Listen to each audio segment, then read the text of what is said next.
ఐబొమ్మ ఇమ్మంది రవి కేసులో మరొక big twist నెలకొంది. ఒక బిగ్ అప్డేట్. ఆయన పైన మరొక 4 కేసులు నమోదు చేసేందుకు పోలీసులు రంగం సిద్ధం చేశారు. అయితే ప్రస్తుతానికి ఆయనపై నమోదైన కేసుల్లో ప్రధానంగా ఉంది పైరసీ, ఆ తర్వాత బెట్టింగ్ యాప్ ప్రమోషన్. ఈ 2 మాత్రమే ఉన్నాయి. సో ఆయన ఎవరిని ఫ్రాడ్ చేసి డబ్బులు లాక్కుంది లేదు, లేదా ఒక వ్యక్తిని హ్యాక్ చేసి ఆయన అకౌంట్లో డబ్బులు తన అకౌంట్లో ట్రాన్స్ఫర్ చేసుకుంది లేదు. ఇది సైబర్ ఫ్రాడ్. పెద్దగా ఆయన మనీ ట్రాన్సాక్షన్స్ అయితే లేవు. కానీ బెట్టింగ్ యాప్ ప్రమోషన్ చేశాడు, పైరసీకి కూడా పాల్పడ్డాడు. అయితే ఈ 2 కేసులు నమోదు చేసి ఇప్పటికే ఆయన అరెస్ట్ చేశారు, చెంచులగూడ జైలుకి తరలించారు, విచారణ చేశారు, మళ్ళీ జైలుకి తరలించారని జరుగుతూ ఉన్నాయి. సో మళ్ళీ ఆయన కస్టడీకి తీసుకోవాలనే ఒక ఆలోచనతో, మళ్ళీ కస్టడీ తీసుకొని మళ్ళీ విచారించాలనే ఒక ఆలోచనతో ఆయనపై మరొక 4 కేసులు నమోదు చేసేందుకు పోలీసులు రంగం సిద్ధం చేశారట. ఇప్పటికే 5 రోజుల పాటుగా పోలీసులు విచారించారు, కానీ ఏమాత్రం అది ఉపయోగం లేకుండా పోయింది. ఆయన నుంచి ఆశించిన స్థాయిలో ఫలితాన్ని అంటే మాటల్ని రాబట్టలేకపోయారు పోలీసులు. సజ్జనార్ డైరెక్ట్గా రంగంలోకి దిగినా కూడా రవి నోరు విప్పలేదట. చాలా ప్రశ్నలకి వాటిని దాటవేసే సమాధానాలు చెప్పుకొచ్చారట రవి. విచారణ టైంలో పోలీసులకే ఎదురు ప్రశ్నలు వేశాడట రవి. మరోవైపు రవి గురించి పోలీసులకు ఫోన్ చేసి అటు కీలక సమాచారం అందించింది అతని మాజీ భార్య. సో తను కొడుతూ ఉండేవాడు, హింసిస్తూ ఉండేవాడు, డబ్బులు లేవని తను టార్చర్ చేయడంతోనే విడాకులు తీసుకున్నాను రవి చెప్పడము.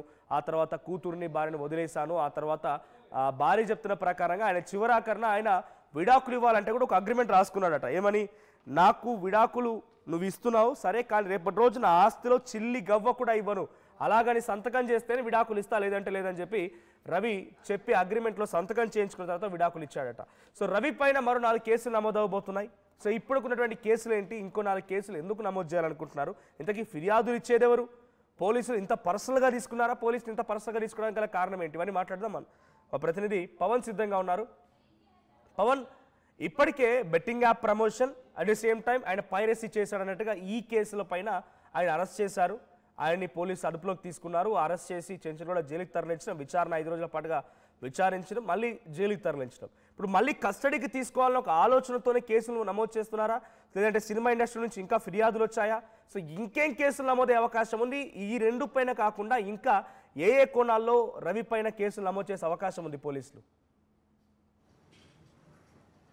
ఎస్ మనోజ్, ఏదైతే ప్రస్తుతానికి ఇమ్మంది రవి మీద 5 రోజుల కస్టడీ విచారణ అయితే పూర్తయింది. అతన్ని తీసుకెళ్లి కోర్టులో హాజరుపరచడం జరిగింది. మరొక 4 రోజులకు కస్టడీ విచారణకు అయితే కోర్టు దగ్గర పర్మిషన్ తీసుకున్నట్టుగా తెలుస్తూ ఉంది. సిపి సజ్జనారే స్వయంగా రంగంలో దిగి విచారించినా కూడా ఇమ్మంది రవి ఎలాంటి సమాధానాలు కూడా చెప్పలేదు. ఇప్పటివరకు కూడా ఏదైనా మాట్లాడితే ఎదురు ప్రశ్నలు వేస్తూ ఉన్నారు, దానికి పొందలే సమాధానం. ఒక క్వశ్చన్ అడిగితే దానికి ఆన్సర్ చెప్పకుండా మరొక ఎదురు ప్రశ్న వస్తూ ఉన్నాడు. సో ఇదంతా కూడా పోలీసులు చెప్తా ఉంది, ఇమ్మంది రవి ప్రశ్నించి కూడా ఒక క్రిమినల్ మైండెడ్గా ఉన్నాడు, ప్రతిదీ కూడా చాలా డిఫరెంట్గా క్రూయల్గా ఆలోచిస్తూ ఉన్నాడు. సో ఇవన్నిటి గల కారణం తన ఆర్థిక ఇబ్బందుల వల్లే తను ఇలా మారాడా, లేదా మొదటి నుంచే తను ఇలా క్రిమినల్ మైండెడ్గా ఉన్నాడా అంటూ కూడా పోలీసులు విచారణ అయితే చేపడుతూ ఉన్నారు. కానీ ప్రస్తుతం అతని మీద పెట్టిన కేసులు ఏవైతే ఉన్నాయో, పైరసీ అండ్ అలాగే బెట్టింగ్ యాప్ సంబంధించిన ప్రమోషన్స్ ఏవైతే ఉన్నాయో, వీటన్నీ కూడా చీటింగ్ కేసు కిందనే వస్తూ ఉన్నాయి. ఇవన్నీ కూడా పెద్దగా మర్డర్ కేసులు కానీ మనీ లాండరింగ్ ఇలాంటి పెద్ద పెద్ద కేసులు లేవు. కేవలం ఈ చీటింగ్ కేసులు ఉన్నాయి కదా నేపథ్యంలో అతనికి చాలా ఈజీగా బెయిల్ వస్తుందంటూ కూడా అడ్వకేట్స్ మాట్లాడుతూ ఉన్నారు. అతనిపై పెట్టిన కేసు సుమారుగా 1 వారం లోపలనే బెయిల్ వస్తుంది, బయటకు వస్తారని కూడా చాలామంది అడ్వకేట్స్ తన తరఫున అయితే మాట్లాడడం జరిగింది. ఇదే సమయంలో రవి బయటకు వస్తాడనే నేపథ్యంలోనే పోలీసులు మళ్ళీ తిరిగి ఇంకొక 4 రోజులు కస్టడీకి తీసుకున్నారా, లేకపోతే సినీ ప్రముఖుల నుంచి ఒత్తిడి తెచ్చారా, లేకుంటే ఐబొమ్మ ఇమ్మంది రవి పోలీసుల్ని ఒక ఛాలెంజ్ చేయడం జరిగింది, మీరు నా మీద ఫోకస్ చేస్తే నేను మీ మీద ఫోకస్ చేస్తా అన్న ఆ నేపథ్యంలో పోలీసులు దీన్ని సీరియస్ గా తీసుకొని ఇమ్మంది రవి కేసుని పోలీసులు చాలా సీరియస్ గా తీసుకున్నారు, పర్సనల్ గా తీసుకున్నారు. సో పోలీసులు ఇంత పర్సనల్ గా తీసుకోవడం, ఆ తర్వాత మళ్ళీ ఆయనపై ఇంకా 4 కేసులు నమోదు చేస్తారనేటువంటి అవకాశం కూడా ఉండడం. సో ఇంకా ఏం కేసులు నమోదవచ్చు? ఆల్రెడీ మీరు చెప్తున్నట్టుగా చీటింగ్, అది piracy and betting app promotion. ఇవి కాకుండా ఆయన మనీ లాండరింగ్ చేయలేదు, లేకపోతే ఎవరిని హత్య చేసే ప్రయత్నం చేయలేదు, ఇవి ఏం జరగలేదు. సో ఇమ్మంది రవి పైన ఇప్పుడు ఏం కేసులు నమోదవబోతున్నాయి? పర్సనల్గా తీసుకున్న పోలీసులు ఇంకా ఏ కేసులు నమోదు చేయబోతున్నారు? ఎస్, ఏదైతే ప్రస్తుతానికి అతను బెట్టింగ్ యాప్స్ ఏదైతే ప్రమోట్ చేశాడో, 1xBet సంబంధించిన వెబ్సైట్ ఏదైతే ఐబొమ్మ వెబ్సైట్లో ఇంక్లూడ్ చేశాడో, దాన్ని ఒక కేసుగా అయితే తీసుకోవడం జరుగుతుంది. బెట్టింగ్ యాప్ ప్రమోషన్ చేశాడు అన్న నేపథ్యంలో ఈ కేసును అయితే తీసుకోవడం జరిగింది. అదేవిధంగా డబ్బులు లావాదేవీలు ఏవైతే ఉన్నాయో బెట్టింగ్ యాప్స్ నుంచి ఇతనికి వందల కోట్లు రావడం జరిగింది. అవన్నీ కూడా ఎక్కడికి వెళ్ళాయి, దేనికి ఉపయోగించాడు అనే దానిపై కూడా విచారణ చేస్తూ ఉన్నారు. అండ్ అదేవిధంగా తన భార్య నుంచి కూడా, మాజీ భార్య నుంచి ఫోన్ కాల్లో సమాచారం అందుకోవడం జరిగింది. తనేమన్నా కంప్లైంట్ ఇచ్చే అవకాశం ఉందా, మీరు కంప్లైంట్ ఇవ్వగలరా అనే నేపథ్యంలో కూడా భార్యని అడగడం జరిగింది. సో ప్రస్తుతానికైతే ఆమె ఉన్న ఇన్ఫర్మేషన్ వరకు పాస్ చేసి సైలెంట్గా ఉండడం జరిగింది. కానీ రవి మీద కొత్తగా పెట్టడానికైతే కేసులు ఏమి లేవు. సినీ ప్రముఖులు, పెద్దలు ఎవరైనా వచ్చి అతని మీద కేసు పెట్టి ఇతని వల్లే మేము లాస్ అయ్యాం, ఇతని వల్ల నాకు ఇంత లాస్ అయ్యిందని ఒక పేపర్ వర్క్, ఒక ఎవిడెన్స్ ఏమైనా సబ్మిట్ చేసి అతని మీద కేసు ఫైల్ చేస్తే కనుక ఈ కేసు బలంగా అయ్యి అతనికి ఉచ్చు బిగించుకునే అవకాశం ఉంది. లేకపోతే ఈ కస్టడీ ఇంకో 4 రోజుల తర్వాత అయినా సరే ఇతను సునాయాసంగా రవి బెయిల్ మీద బయటకు వచ్చే అవకాశం ఉంది తెలుస్తా ఉంది. ఎందుకంటే చాలా మంది సినీ ప్రముఖులు, సినీ పెద్దలందరూ కూడా రవి చేయడం మూలంగా మేము నష్టపోయామని కేసులు పెట్టాల్సి వస్తే, ఫిర్యాదు ఇవ్వాల్సి వస్తే, సజ్జనార్ చెప్పినట్టుగా 27,000 సినిమాలు ఉన్నాయన్న హార్డ్ డిస్క్లో. సో అటువంటి సిచ్యువేషన్ 27,000 కేసులు అవ్వాలి. మరి ఒక్కో సినిమాకి ఒక్కో ప్రొడ్యూసర్ వచ్చి, ఒక్కో డైరెక్టర్ వచ్చి ఒక్కో కేసు పెడితే, ఒక్కో ఫిర్యాదు ఇస్తే 27,000 కేసులు అవుతాయి అట్లా అంటే. So cinema industry whole and సోల్గా ఇప్పటికే ఇచ్చిన ఫిర్యాదు ఆధారితంగానే ఇమ్మడి రవిని అరెస్ట్ చేయడము, జైలుకి తరలించడము, కస్టడీ తీసుకోవడం, విచారించడం జరిగింది. ఇంకా సినిమా ఇండస్ట్రీ కంప్లైంట్స్ ఇస్తోందా? ఇమ్మడి రవి పైన పర్సనల్గా సినిమా ఇండస్ట్రీకి సంబంధించి డైరెక్టర్లు ఇంకా కేసులు ఇవ్వబోతున్నారా, ఫిర్యాదులు ఇవ్వబోతున్నారా? అటువంటి సిచ్యువేషన్ ఏదైనా ఉందా? ఎస్ మనోజ్, ఏదైతే ఇప్పటివరకు సినీ ప్రముఖులు ఎవరు కూడా వచ్చి మా సినిమా ఇమ్మంది రవి వల్ల మేము లాస్ అయ్యాం, మాకు సినిమాకి ఇంత నష్టం వచ్చింది, ఇన్ని వేల సినిమాలకు లాస్ వచ్చింది అంటా ఉన్నారు. కానీ పర్సనల్గా ఈ రవి వల్ల నాకు సినిమాకి ఇంత లాస్ వచ్చింది అని ఏ ఒక్క ప్రొడ్యూసర్, ఏ ఒక్క హీరో అయితే ముందుకు రావడం లేదు.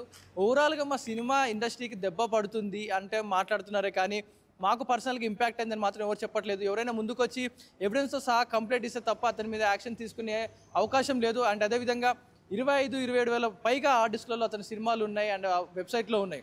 ఇవన్నీ చేయడానికి ఒక ఇమ్మంది రవి సరిపోడు. ఇది వెనక పెద్ద బ్యాక్గ్రౌండ్ టీం నడుస్తూ ఉంది. ఒకవేళ పోలీసులు యాక్షన్ తీసుకోవాలి అనుకుంటే ఒక్క ఇమ్మంది రవి మీద కేసు పెడితే సరిపోదు.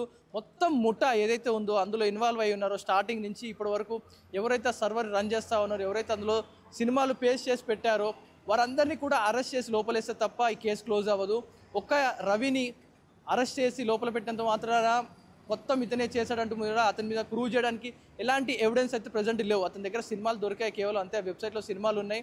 సో అతని మీద కొన్ని పోటెన్సీ సెక్షన్లు అండ్ అలాగే బెట్టింగ్ యాప్స్ ప్రమోషన్ చేశాడు, ఇలాంటి కేసులు ఉన్నాయి తప్ప క్రిమినల్ కేసులు అయితే ఇంకేవి అవ్వలేదు. కానీ పోలీసులు అయితే విచారణ చేపడతా ఉన్నారు. ఆ సర్వర్ డీటెయిల్స్ కోసమే ఇంకొన్ని రోజులు కస్టడీకి మాకు టైం ఇవ్వాలంటూ కూడా కోర్టుని అడుగుతూ ఉన్నారు.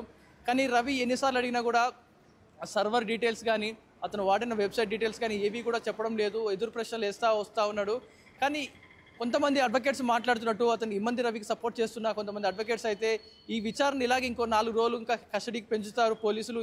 తర్వాత ఇంకొక 4 రోజులు పెంచి ఇంకొక 15 రోజుల లోపల ఇమ్మంది రవికి బెయిల్ వస్తుంది. యథేచ్ఛగా అతను మళ్ళీ వేరే దేశానికి వెళ్ళిపోతాడు, తన పని తను చేసుకుంటారంటూ కూడా అతనికి సంబంధించిన అడ్వకేట్స్ కొంతమంది ఎవరైతే సపోర్ట్ చేసి మాట్లాడుతున్నారో తన అడ్వకేట్స్ అయితే చెప్తా ఉన్నారు. Manoj, thank you Pavan. So Immadi Ravi, iBomma Immadi Ravi పైన మరో 4 కేసులు నమోదు చేయాలని చెప్పి పోలీసులు రంగం సిద్ధం చేశారట.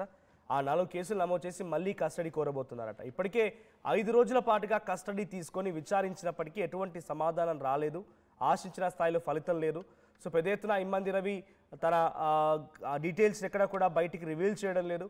నెట్వర్కింగ్ ఎక్కడ ఉంది, ఎలా ఆపరేట్ చేస్తున్నావు, దీని ఆపరేషన్స్ ఎక్కడి నుంచి నడుస్తున్నాయి, ఇలాంటి విషయాలు పోలీసులు తామంతట తామే కనుక్కున్నారే కానీ ఆయన డైరెక్ట్గా ఇది విషయం అని మాత్రం ఎక్కడ రివీల్ చేసిన దాఖలాలు లేవు. అయితే తన మాజీ భార్య పోలీసులతో మాట్లాడుతున్న సమయంలో కూడా కొన్ని విషయాలు చెప్పుకొచ్చింది. ఆ విషయాలను కూడా పరిగణలోకి తీసుకున్నారు పోలీసులు.